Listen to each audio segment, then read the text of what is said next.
So let's get into the recall election. So we've talked about this at nauseam. It has been a hot topic in the city of Whitehall, really since January-ish, when this first started being brought up. And the election was to recall Michael Bivens, the mayor, who you see on your left, and then Amy Harkar, council member, and then Lori Elmore, council member. So this was all because there was a working group that basically felt like these individuals were not doing this city of Whitehall any justice with their governing. Yeah. So yesterday was the actual recall election. And, this is not very unique. When we talked to that political science professor, the last time there was a recall election in Whitehall was in 2009. So it's been a while. And, she was talking about how Whitehall tends to dust this off every so often and go to a recall vote. Now, if you followed this story, as we have talked about ad nauseum, this has not been a smooth journey to this recall election because it went this group Whitehall for All, which was really the push behind this, which has some support behind it from the Fraternal Order of Police. We've also touched on that from time to time. But they collected signatures using the wrong math. So they collected these signatures. The Board of Elections were like, yep, you're good to go. Then the old Whitehall city attorney filed a claim or a lawsuit saying, no, the math is wrong. And so then the Board of Elections was like, oh, you're right. Or the courts were like, no, you're right. So then they had to backtrack. Then they had like 10 more days to get all these signatures. Then it went back to the Board of Elections. And that canceled the first recall election that was set for like this time last month. It's been a whole hullabaloo just to get to today. So as we talk about these numbers, 2,100, a little more than 2,100 people turning out. It is incredible that many people came out because when we were talking we've yesterday, rescheduled this. Right. It's a Tuesday. Elections always happen on Tuesdays, but it's not in a normal election month. Nothing else is being decided. Yeah. And it's been rescheduled. Right. Very odd. And we know, like, when we were talking yesterday around this time, around 9 a.m., the voter turnout was under 200. Right. So it was like under 3% of registered voters in Whitehall were turned out by not even 9:30. Right, because there's about 11,000 registered voters in Yes, there are Whitehall. 11,000. But I'm actually going to play part of this discussion that we had yesterday with Dr. Brianna Mack from Ohio Wesleyan. We kind of talked to her about the rarity of all of this and how much voter turnout does matter in these recall elections. Usually reaches the point of recall when there are enough disgruntled people. And in particular, there are enough disgruntled, educated people who decide to blow the dust off of the government's charter documents and things of that sort. And they find out that there is actually a pathway to try and remove the elected officials that are, the source of frustration for these citizens.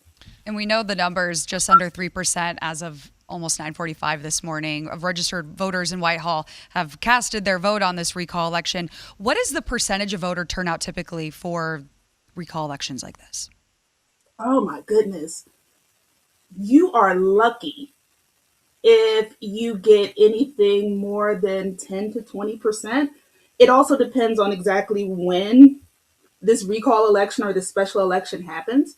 So I would argue in a case like this, we're talking about 11,000 registered voters. It's, Whitehall is just like right around the corner from me here in Gahanna, but I didn't realize it was that tiny. But when we're talking about that small, kudos to those 100 and change that voted early, right, or absentee. In a case like this, we would be lucky if we see 1,000. So if we get 10% of the vote, that would be very interesting and very amazing for it. So we do know that the voter turnout percentage was 19.1%. There were over 2,165 votes to be exact. And Colin, we were just discussing how there's still more that need to be counted. Right. Polls closed at 7:30 last night. Now the process is to kind of certify these votes and then also canvass, which is basically counting all of these ballots that were received by the time the times that the polls closed that were filed absentee etc. You know, and the other methods besides just going to your polling place and voting. So as of last night, we know that Mayor Michael Bivens, he's keeping his seat. We know Amy Harkar, as of now, is keeping her seat. But Lori Elmore, that's the one in question right exactly. now. There are still more ballots that need to be counted for because her. at the close of polls, she technically was defeated by 6 votes, which automatically triggers, by law, triggers a recount. So this is already going to a recount due to that slim margin, but we're also considering these 31 votes, these roughly 31 votes that are still in the process of being canvassed.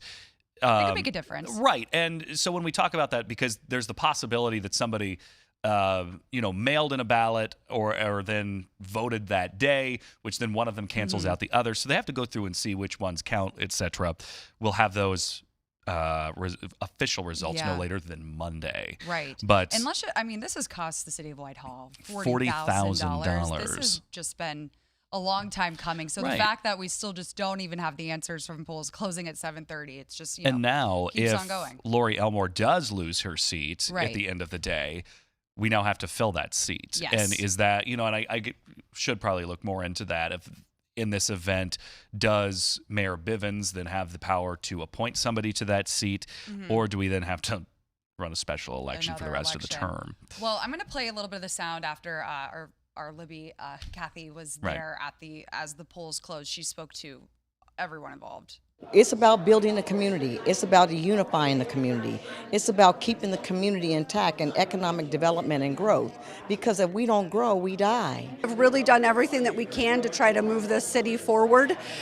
We want to continue doing this work. There's so much more that many more ideas that we have. Let's continue the progress. Let's continue advancing the mission and the vision of the city. Take care of every resident every day. That's the goal. The organization Recall for All, Colin, is that correct? Whitehall for All. Whitehall for All, excuse me. They released a statement saying, quote, "The core issues are community development without the community, policing issues resulting in multiple lawsuits, the lack of a comprehensive plan for Whitehall's aging basic infrastructure of water mains, stormwater, roads, and the continued lack of standard of conduct by our elected officials." And I would like to say on the record, too, we have reached out to Amy Harkar, Michael Bivens, Lori Elmore, all of them to come on this podcast and chat with us. That call is still out there, so we're waiting to hear back from them. Right.